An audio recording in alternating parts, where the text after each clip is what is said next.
The Scott Ryfun Radio Show. Okay, here we go. I wanted to do something special with the ticker. This is a thing that happens to me. I get seized by creative impulses, like at the last instant. Very much drives my wife nuts. We were talking about this. I was talking about this at work the other day. Like Halloween time, we do all these little projections around the house, and I will plot this out for weeks, and I'll have a game plan, and I'll be ready to go. And then all of a sudden, like 2 hours before, I go, wait a minute, what if we did this instead? And drives her nuts. Anyway, I decided we'd play with the ticker a little bit and put some information in the ticker that maybe I won't have a chance to disseminate throughout the whole thing, which was mostly Mondays, Friday and Saturday's high school football scores. So I decided to throw that on there. How about that? So that having been said, let's say our good mornings to everybody. Dothan Bureau Chief says, greetings programs. I get our thumbs up from Paul. Good morning, show, Scott and chat from Mikey. J Dubs says, good morning, 40ers. 40ers, does that work? You can't see Tommy Pickering gave me a really cool South Georgia 40 sign. It's not really showing up on the screen. I was trying to find a place to put it where I thought it would show up on the screen. I didn't test that out though, and yeah, it's not showing up. I'll have to move it. Let's see. Good morning, all from 188. Good morning. Hope everybody's weekend went well. Greg says good morning. The Holy Ghost Trucker says good morning. Gary says good morning. Where can I get YouTube lessons? I don't know. What? First off, I guess the question is, what are YouTube lessons? And from there, we'll figure it out. Let's see. Good morning. So excited it's Monday, says no one. Absolutely no one. Let's see. 149 is here. There's a good morning. Let's see. You know what else I didn't do yet? Oh, man. I didn't clear the decks for media assets this morning. I was so wrapped up in just general stuff. I didn't do a lot of the stuff I was supposed to do this morning. And in fact, I left my coffee behind as I was making my way over here. So I'm not settled in any way, shape, fashion, or form. It's Monday. It's very, very, very Monday right now. In fact, I may go to a countdown just for a second so I can get up and do a couple of things. Yeah, we should probably do that. I'll tell you what. Let me give you this.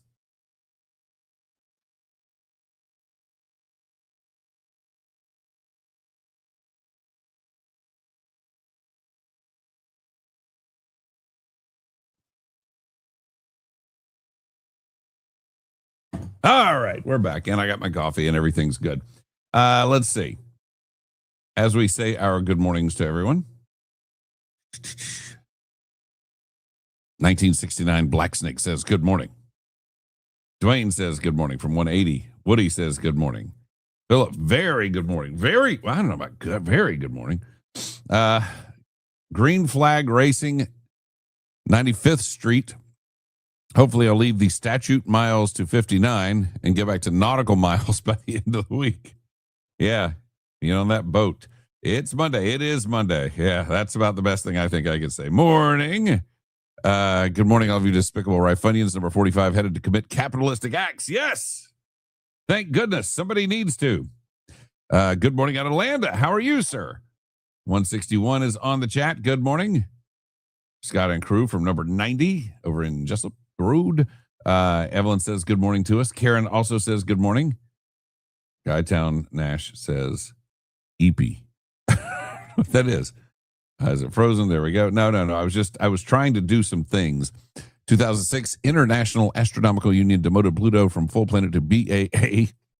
It was labeled with the culturally insensitive term dwarf planet. One of the things I ran across by mistake as I was doing my show prep this morning, and I think it was linked to for maybe TOC's website or something, but list of 15 classic movies that could never be made today. And it's a really stupid list. And none of these movies should not have been made. Well, one of them should not have been made, and that was Ace Ventura, because I'm not a Jim Carrey guy. But that having been said, the reason it should not have been made was apparently it's transphobic. Speaking of transphobia, we've got some of that to get into today. Good morning, Mr. Rife and my fellow members of the 40, number 111 here. Beautiful day in the borough. Corey and Holy Ghost Trucker talking. 10-4 driver. Fort Sill, Oklahoma. Welcome to it. Joy. And happy Monday to you, Bobby. 187's here. Good morning. Happy Monday. Good morning from Daniel. Good morning from Jim. Got a good morning we got good mornings from everybody. Look at all this mid-prep Monday. Well, yeah, I was right in the middle of some prep going on here. Do we like data centers, artificial intelligence at the drive-thru at Burger King? I do like data centers. I don't really go to the drive-thru at Burger King, but having like my most recent experience at Burger King tells me that the artificial intelligence will get into fewer fights with the customers than the actual physical employees, which I witnessed last time I was there. Let's see. Good morning from Minted 177. Top of the muffin to you. Strange. Flying out of Jack's, saw a man with a mask over his mouth, but not his nose. Curious. Well, I guess he figures his nose hair is maybe doing all the job there. Becky says, good morning. Good morning, Ed. How are you, sir? Chuck says, good morning. Wesley says, you never sent me. No, I didn't. I told Rick Townsend I'd call him, and I didn't call him. That's how bad of a, just like busy of a weekend I had. Tom needs to know. All right, Tom, that's it. We're stopping the proceedings right now for the first of 3 numbers today. If we give away numbers, we stop it at 3. Tom, you are official. 204 in the South Georgia 40. So congratulations. Dear media, stop leaving. Oh, yeah. What about that? He literally changed his last name and they won't do it. And the weird thing is, like, they were insistent that you changed Prince's name to something that wasn't even English and wasn't actually a word. And they insisted on doing that, but they can't. They literally are leaving Ennis. And Ennis Cantor literally changed his last name to Freedom. And yeah, they won't say it. It's really weird, really weird. And it's you know the reason he's doing it is he's doing it for attention. Oh, really? So a guy all of a sudden decides he's going to wear a dress and high heels everywhere, and you don't think that's being done for attention? Sheila says, "Good morning. How are you?" Adam says, "Found a home for Gaston. How should he proceed?" Well, we've got to talk about that in just a second, and we shall. I hope you saw Darth Vader appearing before the San Diego City Council supporting your flock cameras. I did, because about 1,000 people sent it to me mostly because Darth Vader, but obviously we've been talking about the flock cameras a bit. And here's what I will say. My costume is better than his costume by far. That's all I'm going to say right now about it. Reason, very good. Thanks to YouTube, I can now set up a Floyd Rose tremolo on the new guitar. And the new puppy's housebroke. Wow, that was quick. Mask over mouth must have had terrible morning breath. Didn't want to get embarrassed. There you go. Maybe he was doing like me and chugging a giant thing of coffee. I was officially sipped for those of you playing the drinking game. So let's get into a little discussion this morning. And the first thing we've got to talk about is we may have done it. It may be a done deal. Look what I was sent yesterday. Oh, what is that? What's this? Dun, dun, dun, dun, dun, dun. That's a little Batman, the TV series for you. It is Gaston. I don't know what this is. What is that? That's nothing. That's the monolith. Better watch out. I'm going to start tying knots and beating people with bones pretty soon. I don't know what is up with the monolith. Oh, wait. Ryan says good morning to us. We say good morning to Ryan. We love Ryan. Muriel says good morning to us. We are so delighted to have you here. I don't know why we have a giant monolith in our media package today, but what we do, I'll get rid of that right here, right now. Gone. Okay. So anyway, what's this? Bum, ba-dum, bum, bum, bum, bum. Yeah, that's a guy who's not in a kennel. That's a guy who spent 648 days at the pound. And it's a guy who might have a home now. It's a guy who may well be in his home now. The Reynoldses have taken Gaston in. They have renamed him Tobias, calling him Toby. He is insisting for some reason on being called Kunta Kinte, but I'm sure they'll work that out. And they are right now fostering him with an intent to adopt. We dragged it over the finish line, guys. And she's one of our viewers. She's one of our, understand, she's one of our people. So this wasn't some weird thing where we started some crusade and somebody from somewhere else did it. This is one of our people. Stepped up and did it. And let me also say she encountered a few difficulties trying to get it done, which we're probably going to have to address at some point. But they're good people. I've known Christy for, oh, good grief, 3rd grade. So, yeah. And 3rd grade was a long time ago. And, but good people. Known Kelly. I've had Kelly do stuff at the station for us. I had Kelly do stuff out in our neighborhood for us. Good guy. Morally sound, ethical, cyclist. All of those things count. But this will be, if it works out, and they have a dog already, and that's the big thing, is they're trying to see if they can blend the pack here. But if they can, Gaston's name will be Toby. And he will have a home. And he will have a pack to call his own. He looks a little, she said, I saw a video of her kind of letting him explore the backyard, and she said he was a little timid. He looks a little timid in that pic. But here he looks very comfortable and right at home. And here he looks good. And I guess that's his crate now. He's got a crate set up. He's good to go. But, guys, we did it. I mean, it's not a done deal yet. It was pretty close. This is a good thing, and this happened here, and we're excited that it happened here. And I will gladly pay the $50. When you go in there to do the paperwork, let them know that it's billed to me. I'll make sure to tell Lori it's billed to me. And we'll get you that. I've got the $100. Robbie Roberts donated $100. Island Dog, I think you just go there to get their $100. And we got to track Noah Ring down. I think it was his birthday recently, so he should be flush with cash right now. But that having been said,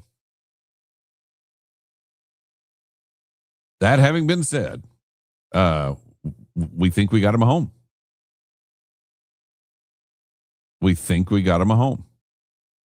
How about that? Are you for no property taxes? How do schools get built without property taxes? You know, it's funny you say that, Jeff, because the last 10 schools that have been built, I think 10, maybe 12 schools that have been built in Glenn County have all been built with a sales tax and not with property taxes. Good night. God bless. Thank you very much. Thanks for coming. Good Monday for the doggy. Yes, absolutely. Good Monday for the doggy and his new family.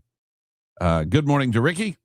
Awesome news for Gaston. Absolutely. The cool thing is that it all happened here. Like we were made aware of his situation and we brought it up. And the fact that it was able to happen right here on this stream. And, you know, we used to do big things on the radio show.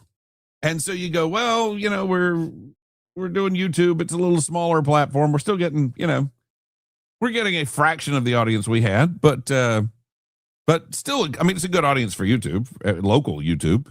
But you know, is it going to be enough to make a difference in some of these situations where we used to go make a difference? And the answer there is yes, because this was one of our folks. 648 days in the shelter. Somebody, Maria, one of the volunteers, sent me a few photos of different times when he was marked as, you know, one of the dogs that was on the list. And it wasn't just one time. It was repeatedly he was on the list. And of course, then she said, all right, Gaston's taken care of. Now on to Judo. Judo's a little tougher sell. Judo, and I've been in the room with Judo, and Otis has captured footage of Judo. And Judo is he's good. He's fun. He's a lot of energy. He's big and strong. You've got to know that from the start. And he is a very serious resource guarder when it comes to toys. Like very serious. Like we got Lady, she was a big resource guarder. And now over time with her, it has become her game. You know, but it was not, when we first got her, it was not a game. It was very serious that if she had something, you didn't touch it, you didn't take it from her. Now she will literally meet you at the door with the thing she wants to guard and then lure you to the couch and guard it while you try to take it away from her. That's like her thing now. She likes that. This is not where we are with judo out there. But he'll be the next one I think that they really want to push, because he's that is a little bit of a difficulty that you have to deal with. And people do need to be very aware of that with him, because that is kind of a, that's a, you got to learn not to mess with him on that situation. And that may be where some training or something can help out. But anyway, Jeremy says, happy Monday from 191. Carolyn says, good morning. Yeah, Chuck, you know them. You know the Reynoldses, good folks. And again, yeah, Brad says no pressure on her. No, and that's the thing. That's why I don't like. I've gotten a lot of congratulatory notes from a lot of different volunteers and everything who've said, this is it, we did it, congratulations. And it's like, well, hang on a second, let's make sure it takes, because it may not take. We don't know yet, but we think it's going to be a thing. Must be a fox and a hound. I think actually it's biblical. I think it's biblical. No pressure though. Yeah, right. Good morning, Scott. Number 70. God, we appreciate you, Diane, so much. Aaron's doing. All I can think of is, yeah. Well, it's funny if you watch the video that Otis Putnam shot and posted of judo, you can hear him say that kind of quietly to himself as a joke. He says the same thing.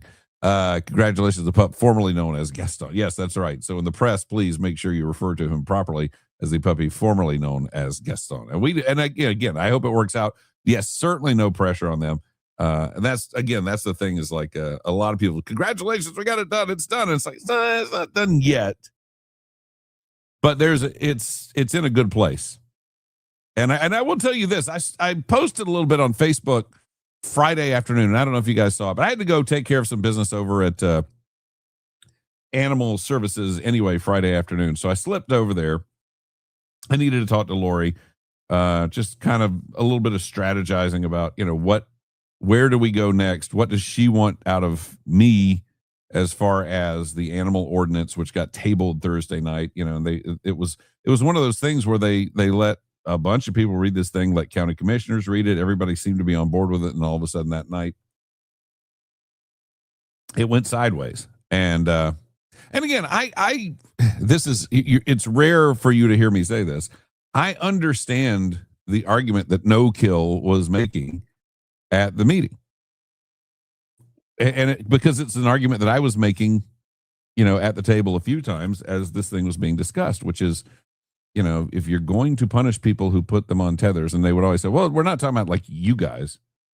We're talking about people who are responsible with it. It's like, yeah, but that's not the way it reads. And the problem is if you have a jerk neighbor, and we've got good neighbors and we've got terrible neighbors. I have a neighbor that, we were showing each other our lightsabers this weekend. That's pretty cool. Other neighbors, not so much. But, if you have a jerk neighbor who just wants to go get you, they can literally gig you on the letter of the law that you've got an animal out illegally tethered when you're just out in the backyard with your animal with them, on a line because you don't have a fence, which has been my case. And I think that's a real concern. And I think that probably should be addressed in there. And so anyway, we were just kind of talking strategy. And then I said, hey, I went over there at 4 because I knew probably about 30 minutes of conversation. And then at 4:30, I was like, hey, do you mind if I go see Gaston? So they brought him to the adoption room. And I was kind of leery of the adoption room because the first time we met him, he was real timid in the adoption room. But this time around, I guess it's because he's more familiar with me. I don't know, but he went nuts. And I made sure that I had treats in my pocket, which is always a good thing. And so we just had a blast. So he and I, for like the last 30 minutes, they were open for the week. We just sat and played in that room for a little bit. He was fantastic. He was just great. So again, I think he's going to do well. I don't want to jinx anything, but we may have it. We may have done it. And that's pretty darn cool. It's a good feeling to know that we got one saved, especially, a hard timer. Somebody's been there for a long, long, long time. All right, let's do this really quickly because it needs to be done. And let me just say this. This is me speaking as me, not an employee of Glenn County speaking. This is Scott Rifen broadcaster speaking.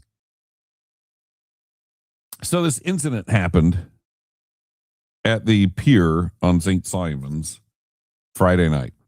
Somebody got shot. And it was really weird because sometime during the day, early afternoon, the family of the shooting victim just starts going crazy. Why is this not being talked about on social media? Why is the police department not putting anything out about this? It's being suppressed. And of course, that went with everybody else. Other people started, they're suppressing it. I can't believe it. And of course, I think it plays into that old trope that no bad news on St. Simon's ever gets put out, even though bad news on St. Simon's constantly gets put out. The reality is, a couple of things. One, there's no reason, if you're part of the family of the victim, there's no reason why you need to demand it be talked about all over social media unless you're looking for drama. Because, it happened. There was an arrest made. There's, if there were somebody on the loose and they were hunting someone, that would be one thing. But to just, why are the police, why are they not talking about it? Why is this not being talked about everywhere? Why do you need it talked about? Unless you're just desperate for drama. But, here's why. Hang on a second. Eileen's asking the question, is it better for you if I watch on YouTube or Facebook? YouTube, really, actually. It is better because we're trying to build the YouTube audience. The Facebook audience is pretty good. I mean, we're getting 3,000 to 4,000 on Facebook we're getting about 500 or 600 on YouTube every day. So we're looking to build the YouTube audience. It's better to do the YouTube. Anyway, so here's why you don't immediately get a press release on this. None of the officers, it's not their job to do press releases. You don't want them doing press releases. And the department has to approve a press release before it goes out just to make sure that everything is legal and everything's accurate. Things happen in the spur of the moment, in the heat of the moment. And in fact, the press release that got put out yesterday afternoon, I will tell you, went through about 5 hands. And because I was involved in this process. It went through about 5 hands, and it was checked over and over and over again for accuracy. Because again, and here's please understand too, where, say the police department or any of these other agencies, but I think more police department because they see more of these type of emergency type press releases. But understand where they're coming from, that if they just put something out there quickly, but it's not accurate, they're going to be, oh, you guys can't even get this right. And then if they wait and take their time and make sure it's done right, oh, you guys are just trying to cover it up. I mean, it's a no-win because people who want to complain are going to complain. But this is what finally was and again, there were a lot of different hands involved in this thing. August 23rd at approximately 12:54 a.m. That is basically Sunday morning, Saturday night. Officers with the Glynn County Police Department responded to the Pier Village area on St. Simon's Island in reference to reports of shots fired. During the investigation, officers determined that a physical altercation had occurred in the area prior to the shooting.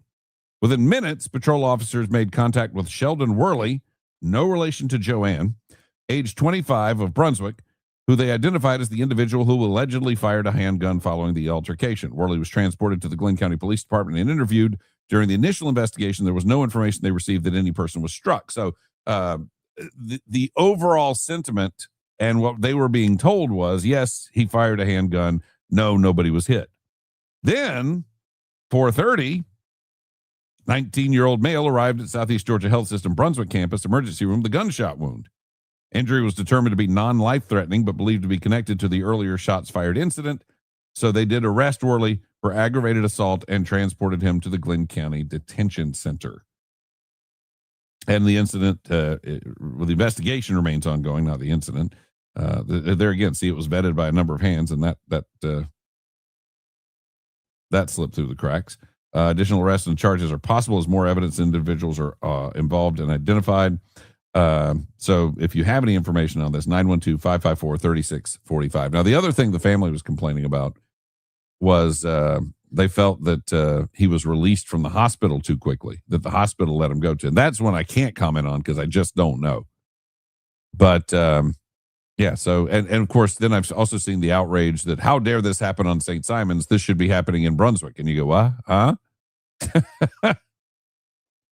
How dare this? You don't let this. That should be happening in Brunswick, not on St. Simon's. No, it shouldn't be happening anywhere. Let's put that out there. The island is not such a special place that this is the only place it shouldn't be happening. Everywhere, nowhere should this be happening. Nowhere.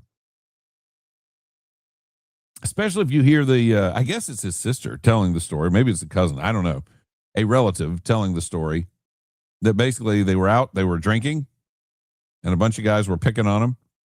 And the one guy that was picking on him, the one guy was picking on him, and the rest of the guys that were with him were telling him not to pick on him.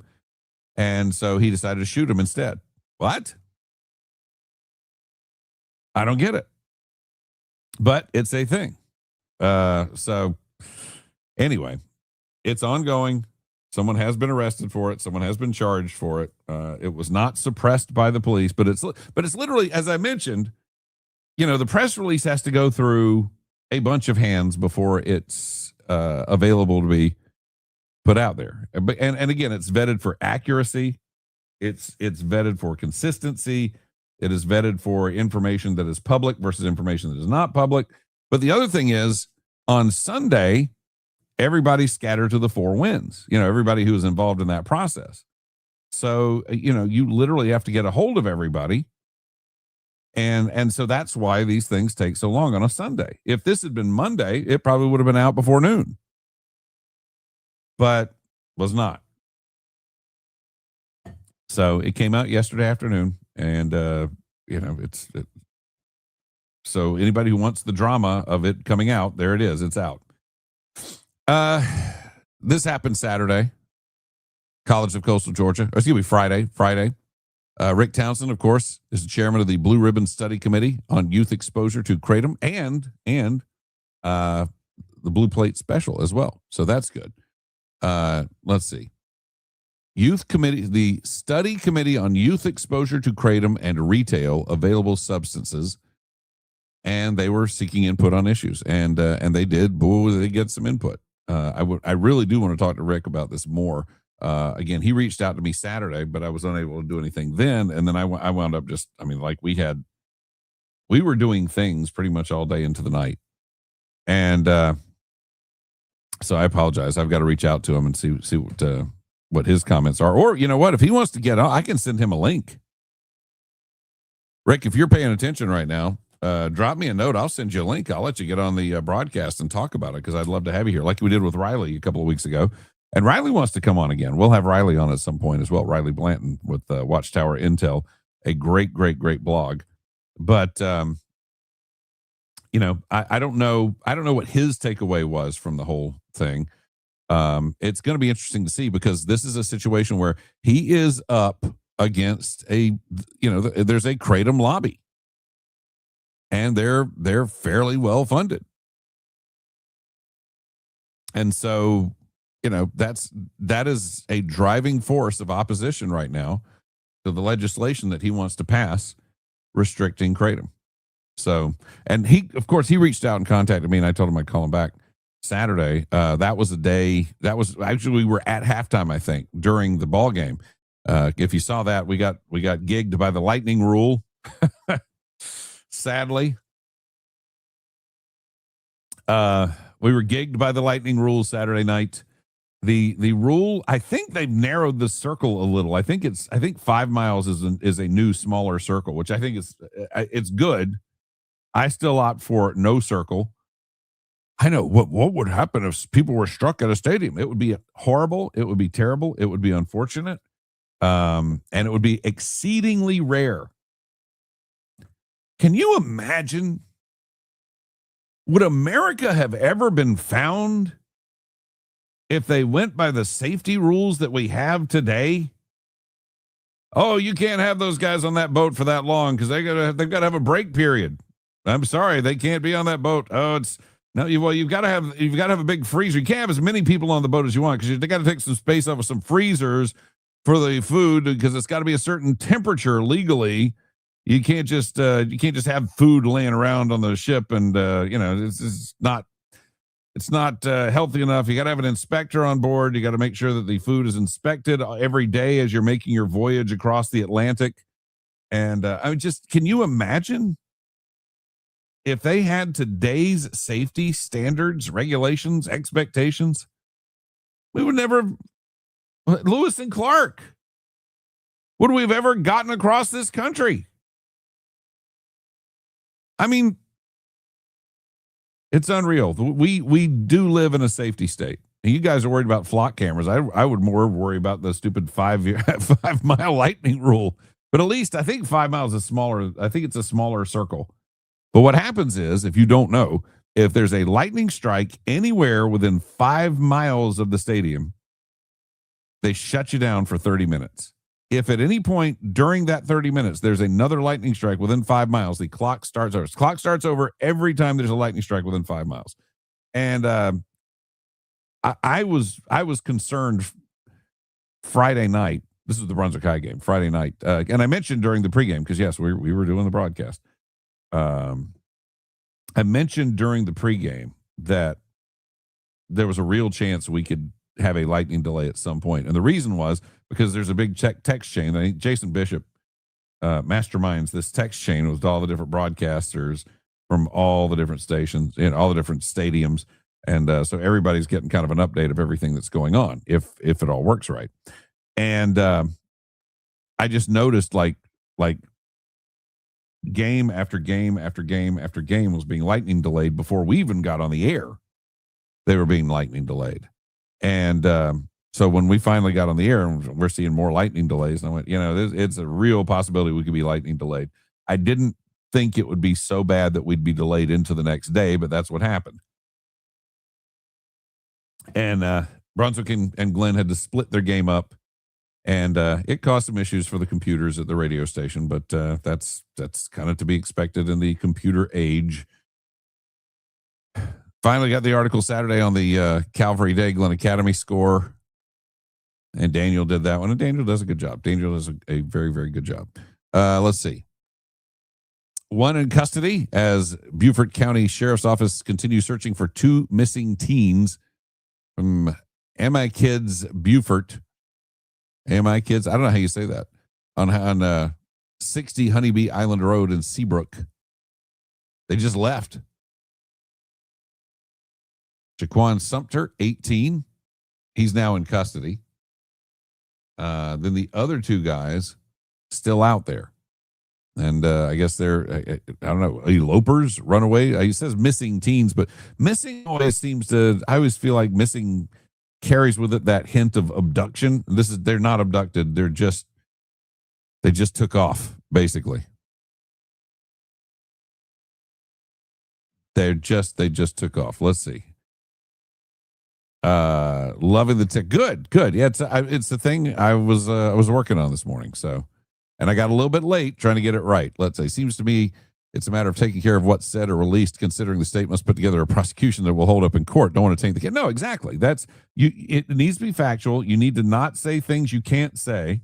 And so it goes through a lot of different hands. And on a Sunday, it's difficult to get it into all of the hands that it needs to get into. So it is, it's going to be, it's a thing. We're good. My father, when they had their Nasvar store, was struck by lightning standing outside the door and lived. He could never win the lottery. Well, he already did. Good morning, Vicki. Good morning. If we didn't have half the protocols that we have, things would actually get done a lot faster around here and in the country. You're absolutely right. At some point, natural selection needs to be allowed to run its course. Yeah, sure. Oh, NASCAR. You were saying NASCAR, Garrett. Okay, I got you. GA softball's had at least 5 games stopped by lightning already this year. I believe it. It's just, guys, I understand you're concerned. You're being cautious. 5 miles?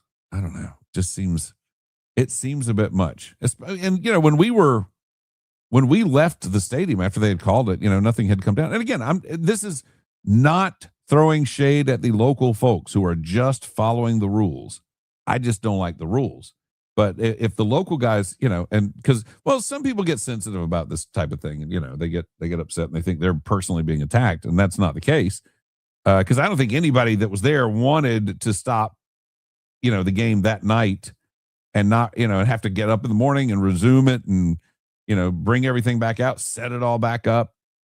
I think everybody would have just been happy to be able to finish it that night, but the rules are the rules. But it was funny because we hadn't really had any, other than way up in the sky, we saw lightning.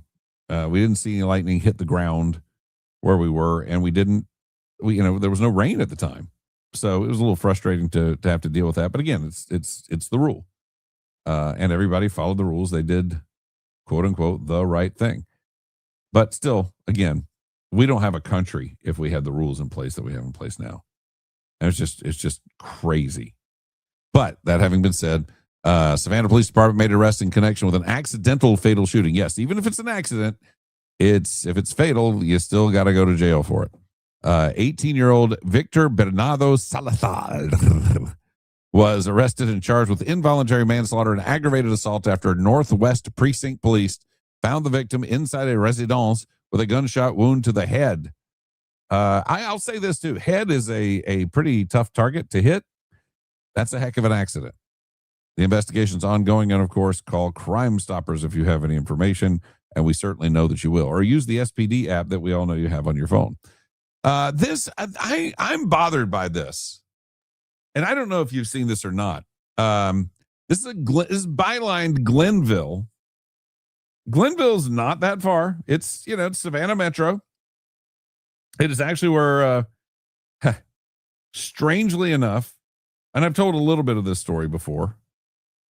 Mrs. Rifen is adopted, and she, was raised. She was adopted in Florida, where she was born in around the Space Coast, and that's Space Coast, not Space Ghost. And raised for a brief little moment in Pennsylvania, then the bulk of her life in Indiana, where her parents were originally from. And then her mother wanted to get back down to Florida, and the closest they could come was Brunswick. They didn't know Brunswick from Adam's house cat. This is so once the 23andMe thing started happening,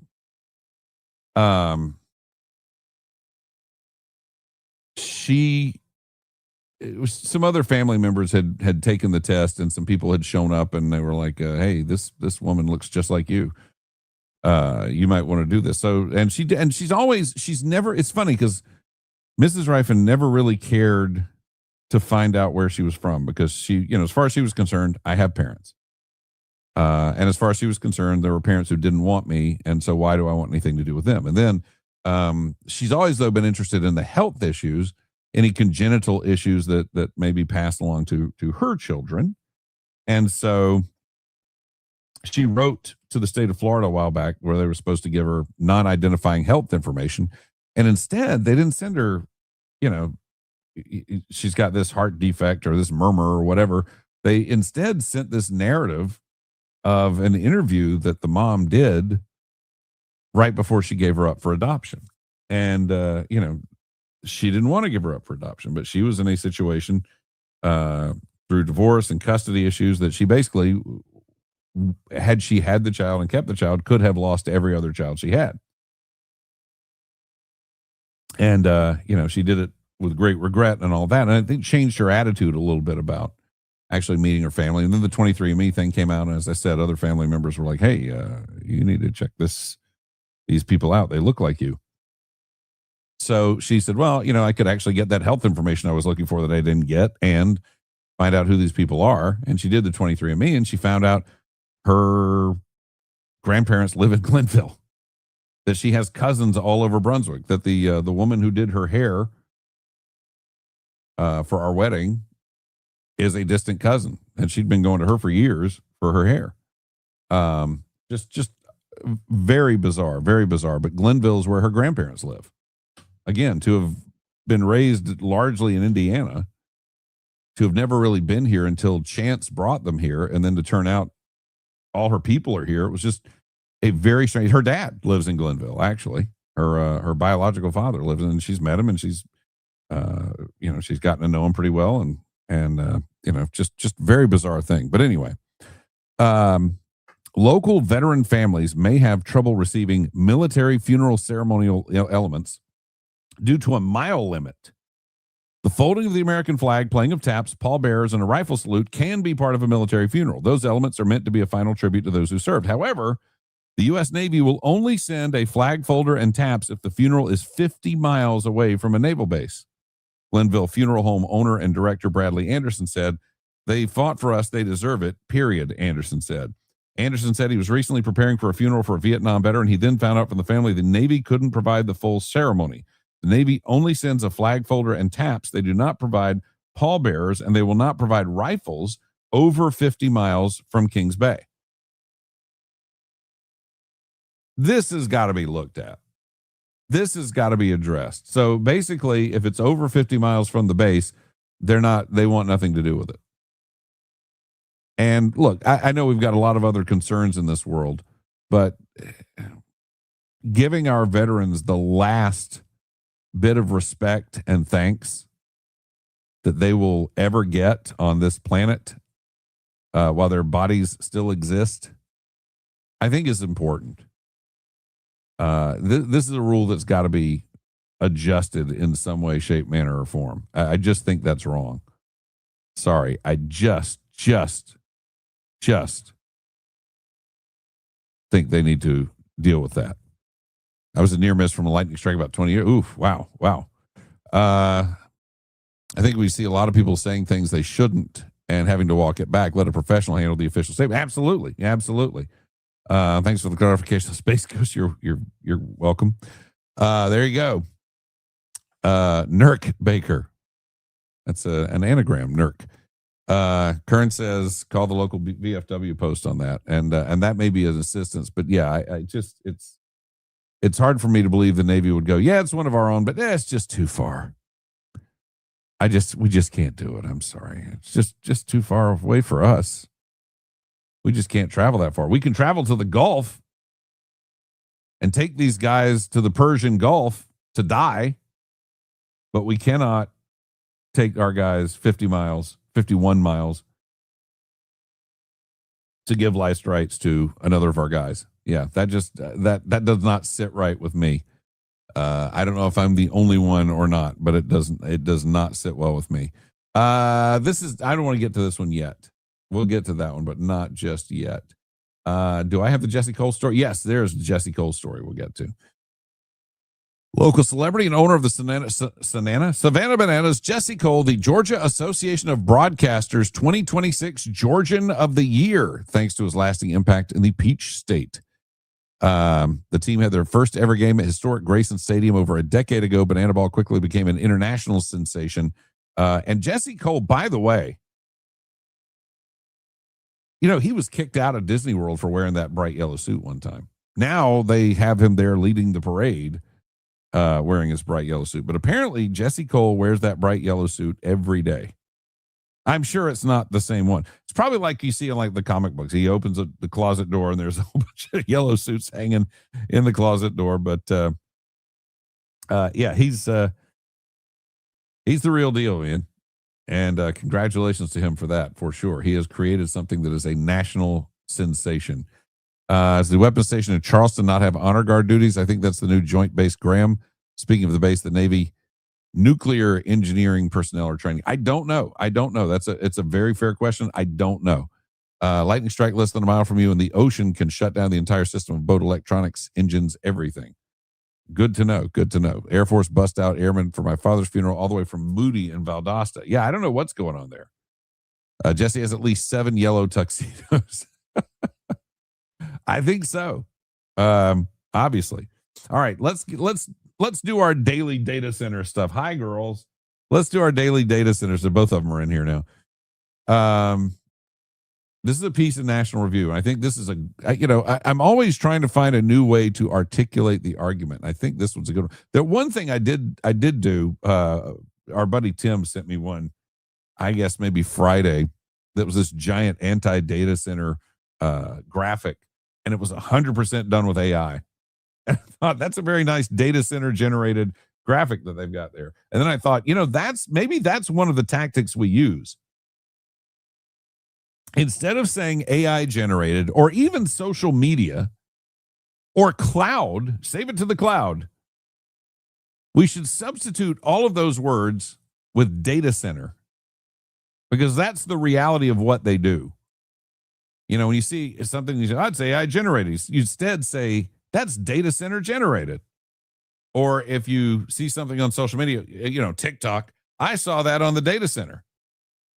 Or what was the other one? Oh, the cloud. Yeah, save it to the cloud, because the cloud, it's long been said by people, because the cloud is some magical thing. It's long been said by people, the cloud is just someone else's computer. And that's true. And so I would say, instead of saving it to the cloud, why don't we save it to the data center? Because really, that's where it's going, to a data center. Maybe that will change the way people think about this stuff. Hello, Stephen. Good to have you here. So the piece by Rich Lowry today, this is fantastic.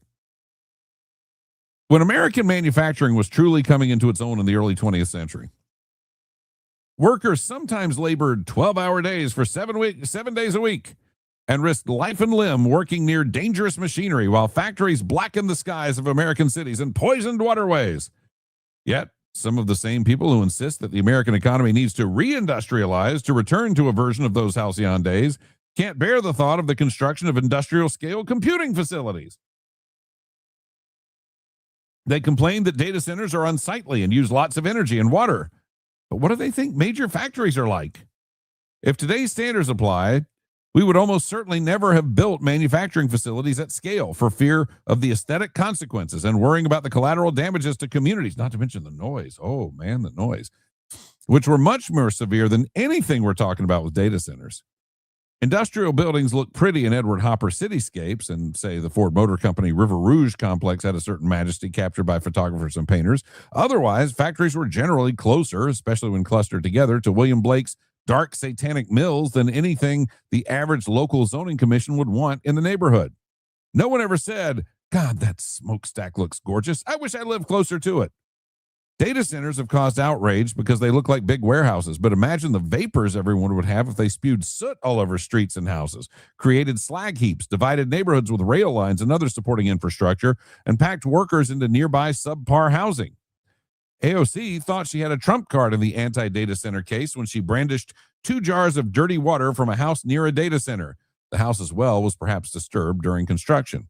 That's nothing compared to the Cuyahoga River in Cleveland repeatedly catching fire from 1868 to 1969 as a byproduct of the sort of industry that populists on the left and right look back at fondly.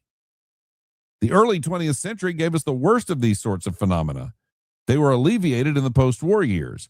Still, even then, factories were inevitably ugly, used a lot of water and energy, and depended on workers willing to take jobs much more hazardous than service or office work.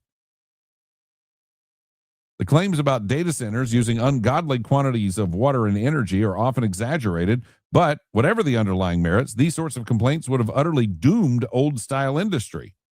If we can't tolerate operations using prodigious amounts of water and energy, key inputs of the Industrial Revolution, we never could have had, for instance, integrated steel mills. They sucked up an unbelievable amount of water to circulate through furnaces and the like, and at their height accounted for something like 5% of the entire country's energy usage. Where do the Great Lakes go to get all their water back? Actually, much of it was returned in the course of the operations. The same is true of closed-loop data centers. Paper mills would have been a complete non-starter given the quantity of water needed to wash and bleach pulp, dilute the fiber, and generate steam, etc., not to mention the energy necessary for chipping and pulping wood and drying finished sheet. Aluminum smelters, the largest of which used as much electricity as a city, forget about it. Chemical plants, oil refineries, or electric power plants, a different category of operation, but one that can use great quantities of water? No, no, and no. We hear much about the arrogance of the titans of big tech and how it explains or justifies opposition to data centers. How does their high-handedness compare to the industrial titans of yore?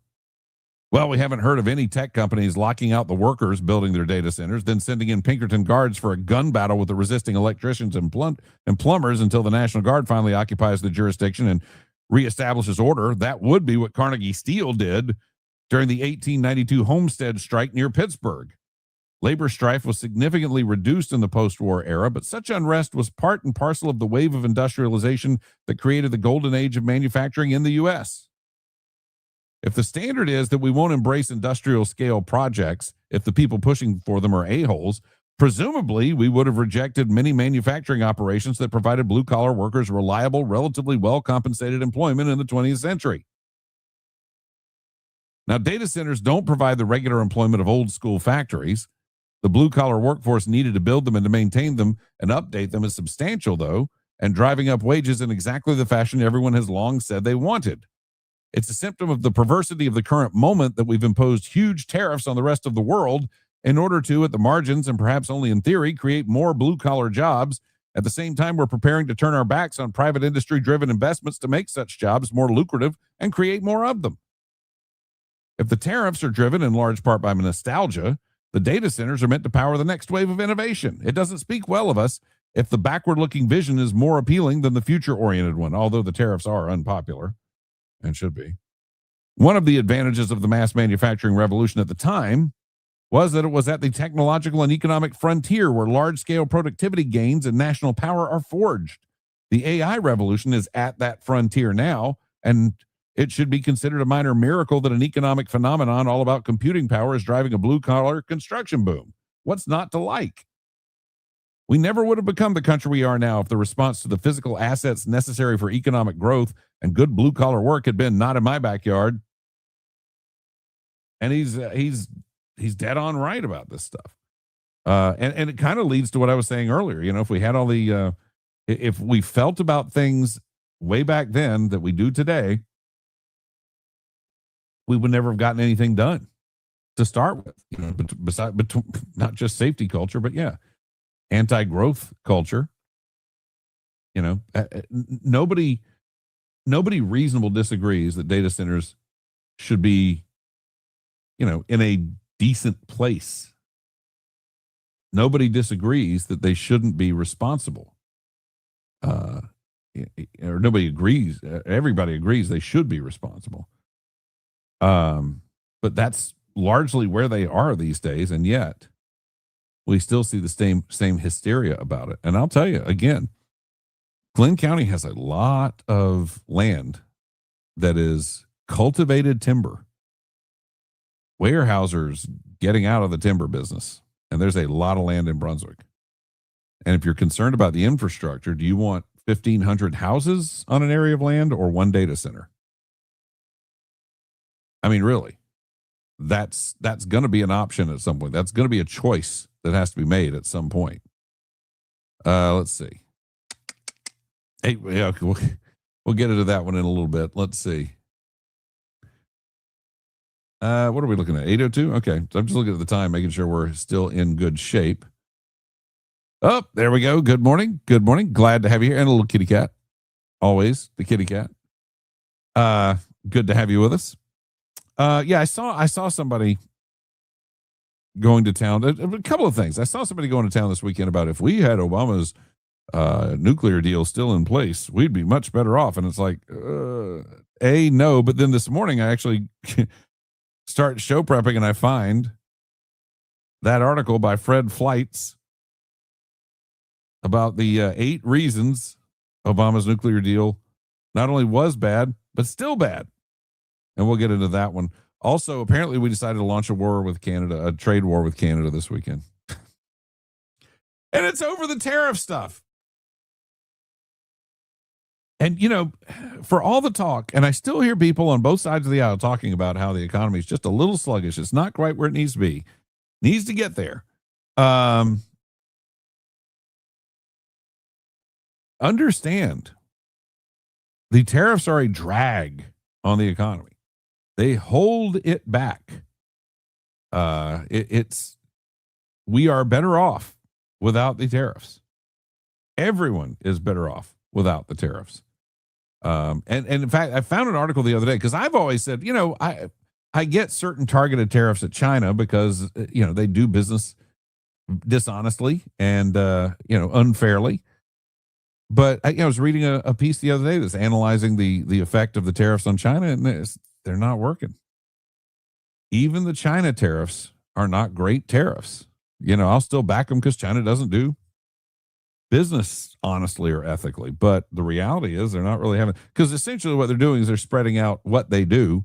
We're saying we're not going to go to China. We're going to go to Vietnam and do it. Well, China's just shuttling everything through Vietnam or, whatever place we go that's not China. China's just still doing the same work. They're just bypassing the tariffs by not having it, not having the economic transaction happen directly because of China. Big girl at 100 miles going to love a data center in Glen. Well, again, as I said, you can have a development. Some of the numbers of houses that we're talking about, some of the numbers of rooftops we're talking about adding to this area, which by the way, supply is probably the best way to take care of the issue of house prices. You got to have more rooftops. People at Exit 29 out here want a grocery store in the worst way, especially since the Winn-Dixie is not in existence anymore. And they want another one. And for whatever reason, again, people just have the insistence. Well, why doesn't the county put a grocery store? And the county doesn't do that.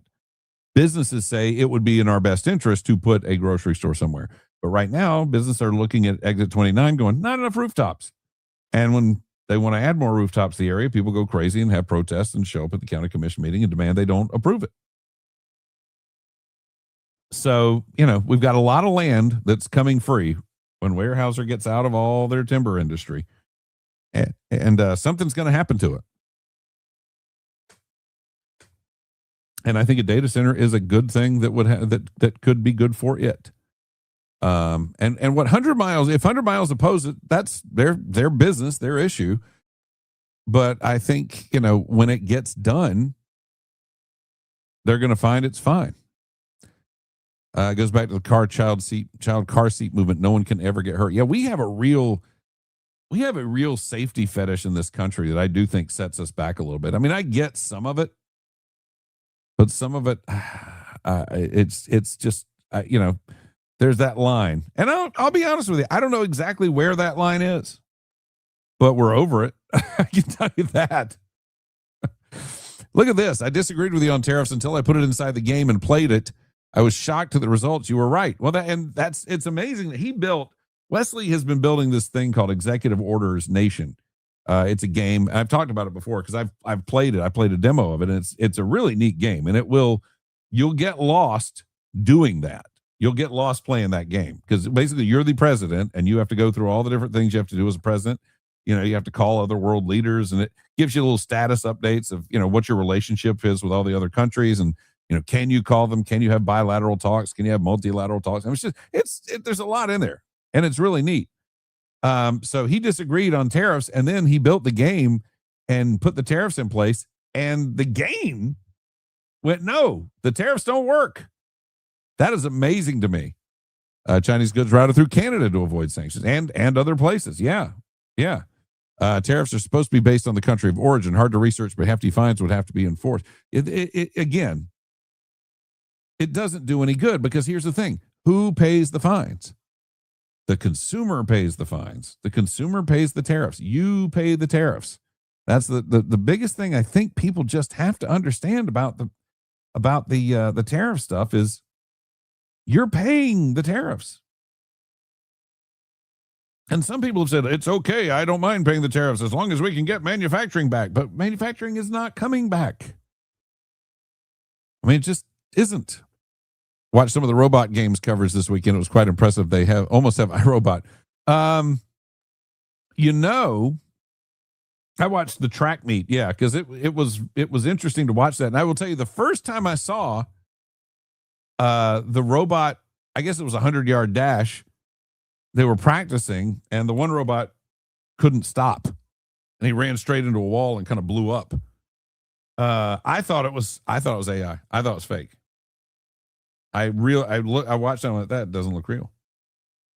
And then later I found out, yeah, it is. And so we watched, I guess the one robot broke Usain Bolt's 100-yard record. It's funny to watch them, though. They run kind of funny, but they're fast. And, the reality is at some point, if technology exists, we find a way to kill people with it. So I'm telling you, at some point, those robots will be used for war. I agree with you about data centers. Yeah, I mean, look, again, a data center will take up be a lot less intrusive on your entire infrastructure than thousands and thousands and thousands of houses. But, we're going to need houses too, to tell you the truth. Rather see cattle or farms instead of centers or subdivisions. Yeah, but the problem again is, what does the market want? Now, you're going to see some farms. I know that the cattle, I know the sea cow guys. I was talking to Alan. I talked to Alan Saturday, I think. And yeah, it was Saturday. And he was actually Saturday night, and I haven't found out how this went, but he was actually having his first steaks from their homegrown cattle. Their sea cow, that's the thing. It's going to be locally based meat market, but they're not like shipping in the meat. They're raising the cattle. They're raising the meat. They're slaughtering the cow. And he was going to have his first steak from the locally raised cattle that night. So I don't know how it went, but I would like to know myself. But yeah, so there will be some farms, but the biggest thing is the market has to demand it. The marketplace has to demand it. We can't just say, hey, let's go make these into farms, and nobody wants to farm there. And we can have our druthers. The best way to do that, obviously, you and I both know, is to, if you want to farm there, buy it and farm it. But that's, a lot of us don't have the resources to do that, obviously. Lightning strikes within 5 miles of a data center. It should have to shut down for 30 minutes. Country of origin is a very sticky thing when everything is assembled from components that are made everywhere. A lot of times they try to say something is made where the final assembly takes place. That is true. Can easily be manipulated. Yes, you're watching the future play out in those robots. Soon he'll be coming to harvest our organs and vital fluid. The robot will be. Yay. That makes me excited and so happy. And then I started looking through my media assets this morning, and I had this. Why did I have this? I know why I had this.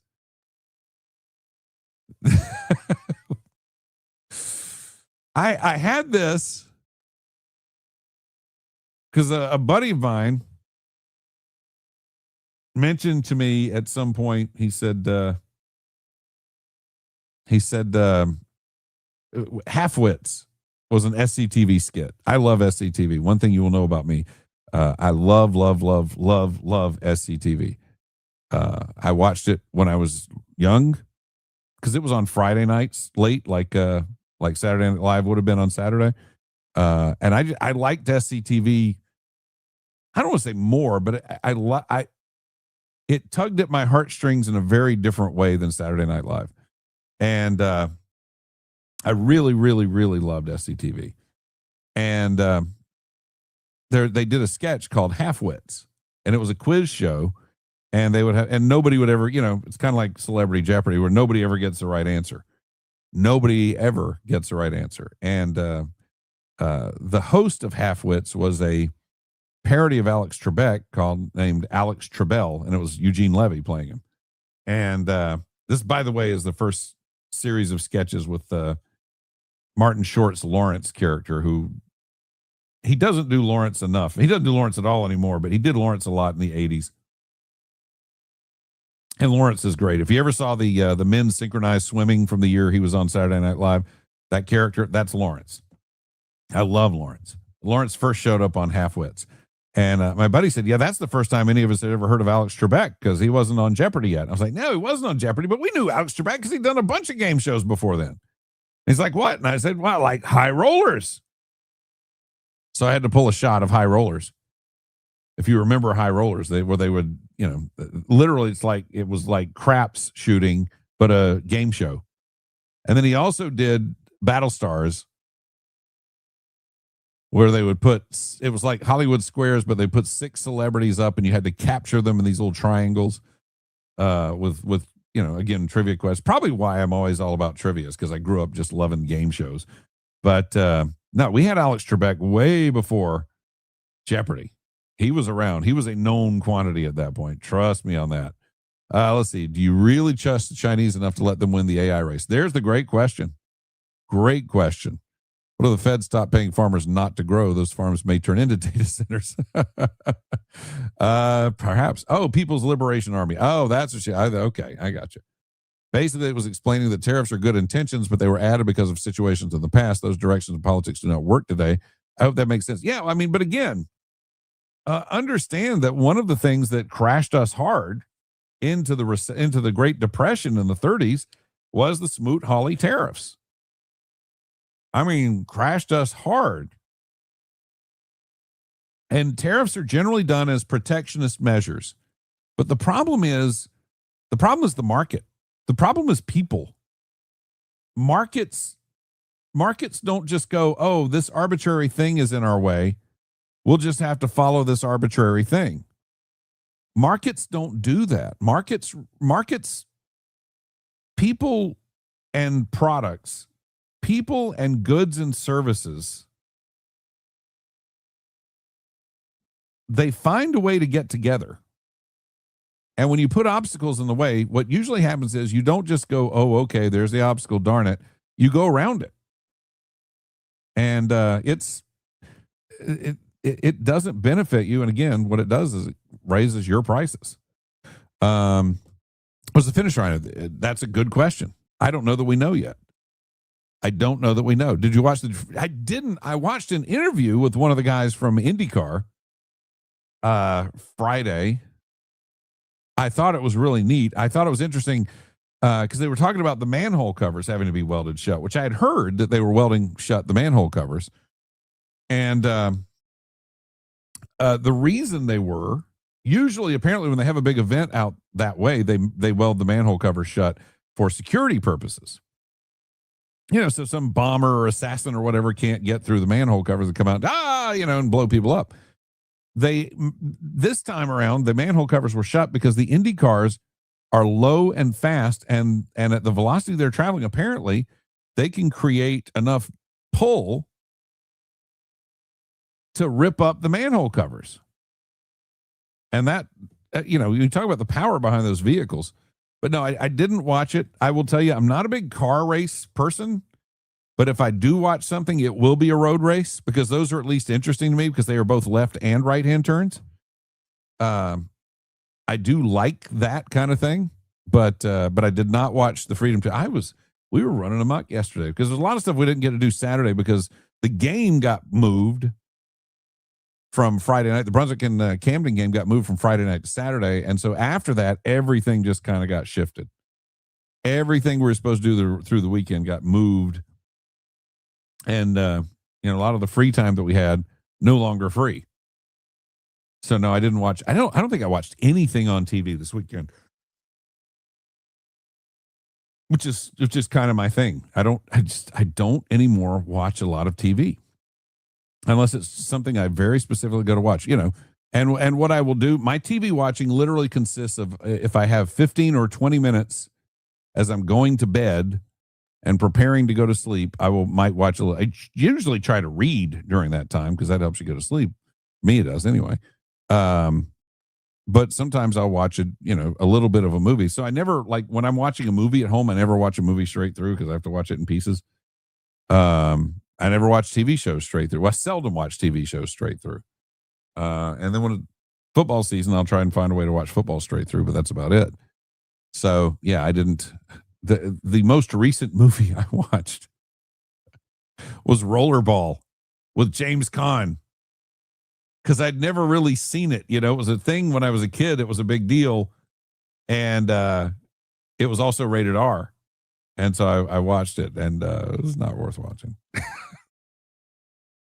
I'll just say that. It wasn't worth watching. Ask our investment accounts if they like tariffs. Yeah, when tariffs kick in, the investment accounts do not do well. You're absolutely right on that front. Absolutely right. So yeah, let's go to some comments here really quickly. 96 late, but here. We're glad to have you here. Did you sleep in? You may have earned it. You may have danced your way into being a little tired and having some having to do a little extra sleep there, get a little extra rest. So let's look at this article from Fred Flights. 8 reasons why Obama's Iran nuclear deal is still a fraud. So I'm just going to go through the points here because we're starting to get a little bit late, and I do need to get going.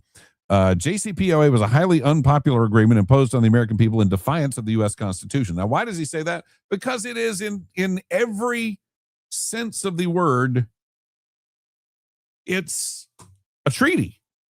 And treaties have to be ratified by the U.S. Senate.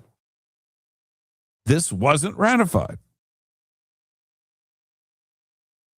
Congressional opposition says here, congressional opposition was so intense the Obama administration refused to submit JCPOA to the Senate for ratification. Instead, it was a non-binding executive agreement that relied on a controversial resolution of disapproval process to circumvent the Senate's constitutional role in ratifying treaties. In other words, it was unconstitutionally implemented. But it was also made it easy to get out of, though that's the good news. Second, JCPOA was an extremely weak agreement that effectively conceded a path to the bomb to Iran. JCPOA featured inadequate verification measures, barred UN inspectors from key military sites, allowed Iran to continue enriching uranium with more than 5,000 centrifuges while the deal was still in effect, and permitted the regime to keep developing advanced centrifuges. Unlike the U.S. and Israeli military strikes in 2025 and 2026, which destroyed or heavily damaged thousands of centrifuges, the JCPOA did not require the destruction of any centrifuges or other Iranian nuclear assets. Instead, under JCPOA, roughly 13,000 centrifuges were removed from operation and placed in storage rather than being dismantled or destroyed. In other words, you can get them right back out the second nobody's looking, or they can move them to one of these facilities where inspectors aren't allowed to go. Not rocket surgery.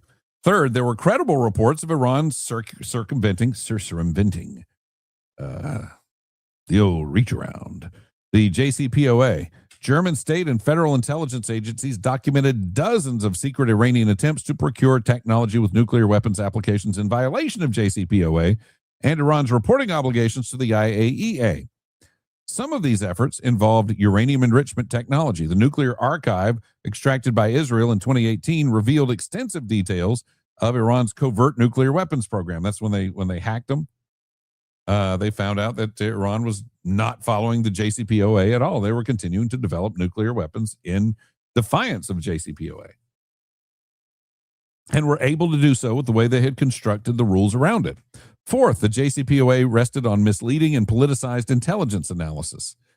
This included the controversial 2007 National Intelligence Estimate, which concluded that Iran had halted its nuclear weapons program in the fall of 2003 and excluded uranium enrichment from its definition of a weapons program. We can say Iran stopped developing nukes in 2003 if we eliminate counting the nuclear material as a weapon. What do you think? Former CIA Director James Schlesinger sharply criticized the estimate in a Wall Street Journal op-ed titled "Stupid Intelligence." The Obama administration later cited the NIE to argue that allowing Iran to continue enrichment posed little proliferation risk. Fifth, the JCPOA included secret side deals between Iran and the IAEA the Obama administration refused to share with Congress. There were at least two secret JCPOA side deals. One permitted Iran to collect its environmental samples itself at the Parchin military base, where the nuclear warhead-related explosive testing was suspected on behalf of the IAEA. The other concerned how the IAEA and the U.S. would sweep Iran's prior nuclear weapons work under the rug if it cooperated with the fall 2015 investigation into these activities. So the place where they're testing the nuclear materials, they're supposed to send samples to us so that we can verify there's no nuclear material in the samples. And so they're clearly not doing any nuclear testing. But the problem is they were allowed to supply those samples themselves, which you and I both know means those samples will not come from that site. You know that. And then they do the 2015 investigation. If we find out that they haven't been enriching nuclear materials, which we, again, changed the definition of the nuclear materials so that they wouldn't be, we would pretend like they never actually tried to develop a nuclear weapon ever at all. This is terrible. 6, the JCPOA included large undisclosed payments to Iran, as well as a prisoner exchange that brought innocent Americans home but released terrorists to their sponsor. When President Obama announced full implementation of the JCPOA, he also announced the release of 5 Americans held by Iran in exchange for the release of Iranian nationals held by the United States. Administration officials claimed the prisoner exchange was separate from the nuclear deal and that a $400 million payment was reimbursement of an old debt, not a quid pro quo. Those claims were false and misleading. The prisoner exchange was closely linked to JCPOA negotiations. The 5 Americans were traded for 6 Iranian dual nationals and 1 Iranian, while 14 others, 13 Iranians and 1 Turk, accused of facilitating arms transfers for Iran, were removed from Interpol wanted lists. The administration effectively paid ransom. The Obama officials announced a $1.7 billion payment to settle an old U.S. debt to Iran, but did not disclose that the American prisoners were not released until a U.S. plane landed in Iran carrying 400 million in euros and Swiss francs. An additional 1.3 billion was later transferred on 2 subsequent flights. 7. JCPOA lifted sanctions from notorious Iranian terrorists. I'm not even going to go. I mean, you know who all those guys are. 8th, JCPOA ignored Iran's missile program and weakened U.S. missile sanctions. Because ballistic missiles are a nuclear weapons delivery system and Iran possessed the largest missile arsenal in the Middle East, Obama administration officials stated in 2014 and early 2015 that a nuclear deal would cover Iran's ballistic missile program. That issue was dropped from the talks in the final 2 weeks at Iran's insistence. So they didn't make them get rid of their missiles. Although UN Security Council Resolution 2231 extended missile-related restrictions until October 2023, it significantly weakened them and no longer required Iran to refrain from ballistic missile tests. Iranian officials announced shortly after JCPOA took effect in early 2016 that they would not honor even these diluted restrictions. Iran's missile program was left intact and grew more sophisticated over the following decades. So they literally went, we have just signed an agreement with the U.S., and we are not going to honor this, and this part of it. Thank you very much. Good night. God bless. So again, yeah, I saw somebody the other day going, oh boy, if only that deal was still in place. We're good with that deal not being in place. Terrible deal didn't stop them from getting nukes. It was literally feel-goodery. And you know how I am about feel-goodery. I'm not a fan. Not a fan at all. Planned not to watch, then couldn't stop for the entire race. That's funny. You see, you were not going to watch that 250. I think the backdrop, and I will at some point check that out, watch some footage from it, because I can't imagine the backdrop not being amazing during that race. Absolutely amazing. Let's see. Time to recoup back pay and overtime for iHeart for the foot. I made a separate deal with iHeart. This actually, and that was part of our agreement on this, was that because apparently they have a tradition of the, when they're settling up with former employees, that any work they do after the settling up, or after the leaving process, is deducted. And so we had to make a deal where this is not deducted. It's part of the deal. So yeah, I have a separate deal with iHeart that has nothing to do with the other stuff, unfortunately.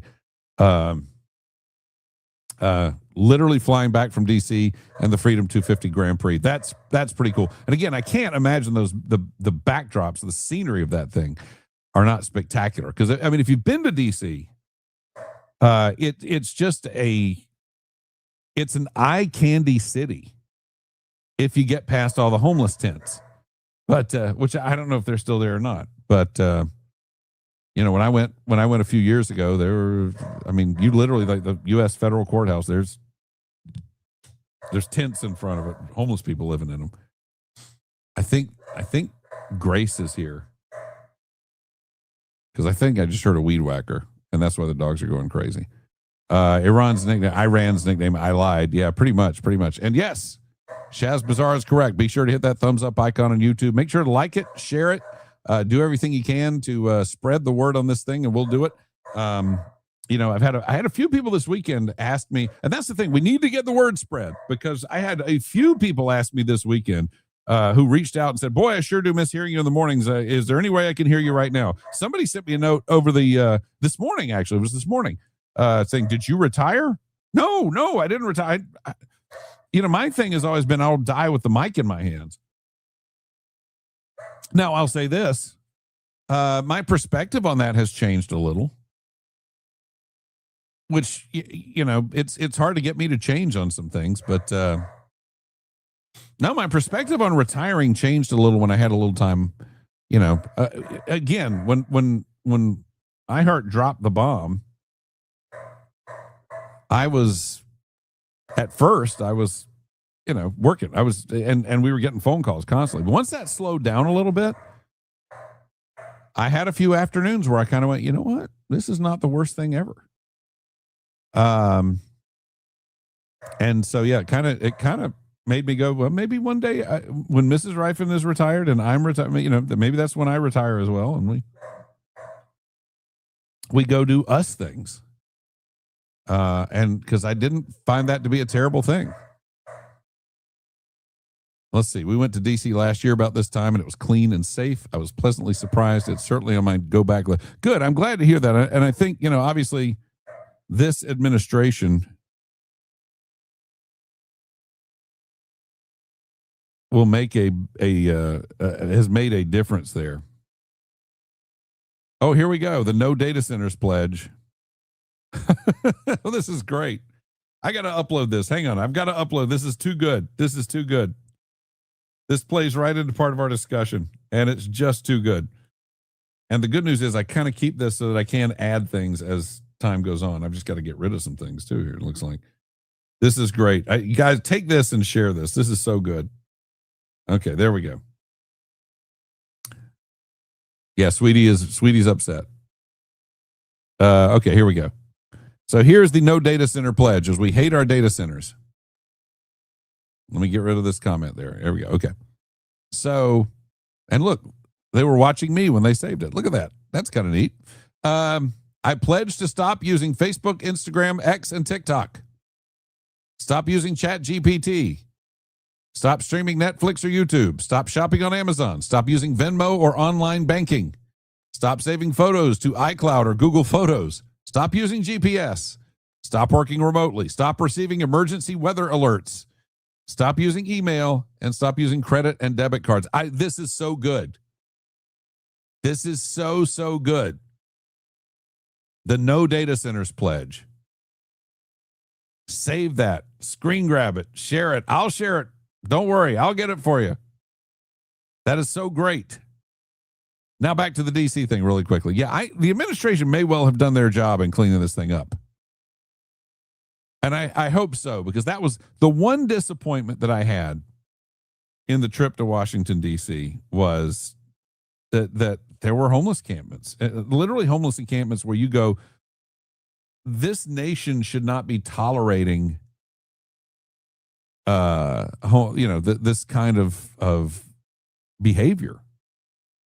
You should not be able to set up a tent in front of a federal courthouse in Washington, D.C., and just live in the tent in front of the courthouse. But yet, they did. I took a picture of that one. Let's see. I'll see if I can find it real quick. I may not be able to. But, I had so many good shots. We stayed at the Phoenix Park Hotel, and it was just amazing view of the Capitol. Had tons of great shots of the Capitol. Oh, I can't quickly pull this up, unfortunately, but I will. I'll see if I can't pull it together at some other point. It's interesting because most of my Washington D.C. photos, when I do a search for Washington D.C., they show up, but that one is not showing up. Oh, there it is. It is there. Okay. All right. Let me. I'm going to screen grab the picture. That way I can find it easier. And then upload it. But and you'll see how I framed it, because I framed it deliberately. I'll just say that.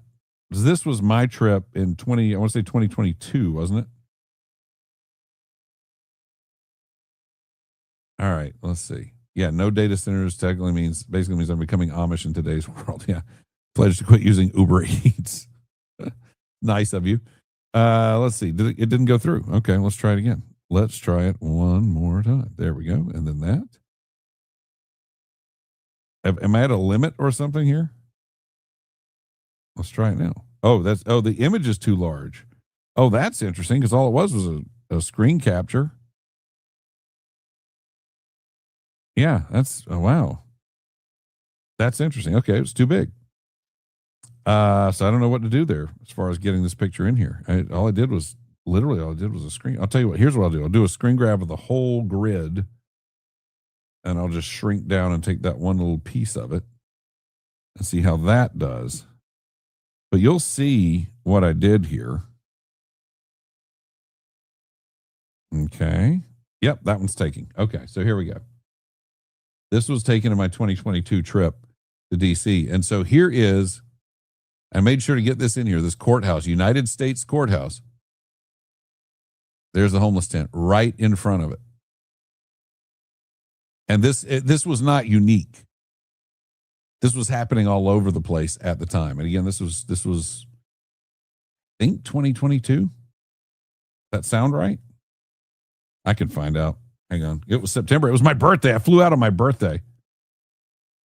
And again, Mrs. Rifen, being the amazing human being she is, when I got there, there was a birthday card in my wallet. It was 2022. It certainly was. I had a birthday card in my luggage. Let's see. I heard they're doing a remake of Billy Jack. Can't wait to leave the classics alone. Well, you know, when they redid Walking Tall, it was kind of over for me anyway. And then you find out Buford Pusser was a liar and a scumbag in the first place, and that's even worse. Now, they pretty much have determined he killed his wife, and that's pretty awful. Those are conservative lawyers in tents in front of the courthouse. I don't think so. But yeah, that was kind of the experience in 2022 when you went around DC, and there's like all of this wonderful history and these photogenic things, and then there's a tent and there's an encampment. But I mean, look at that. That tent, just right, the rain flies in good shape, so that's good. Somebody donated that tent to them. It's a nice tent. It's like an Ozark Trail tent. I think that's an Ozark Trail logo there in the bottom right corner of it. But again, Rainfly looks in good shape. This is a good-looking tent. Somebody donated this tent to this guy so he could pitch it right here at the U.S. courthouse and live on the side of the street. And nobody's doing anything about it in D.C. It was crazy. So I think that has changed significantly since then. I'm glad to see that, to tell you the truth. All right. Oh, golly, it's late again. I got to get out of here. Let's do final comments from folks here. When the left is finished burning all the books and shredding them, Mrs. Riven will retire early and not have to be a Liberian. Maybe. We'll see. Anyway, got to get out of here. I got to go do that other job. Have fun today. We will see you tomorrow morning. Stay out of the heat. Keep hydrated. And we'll catch you in the morning at 7 o'clock with more of this. How about that? See you then.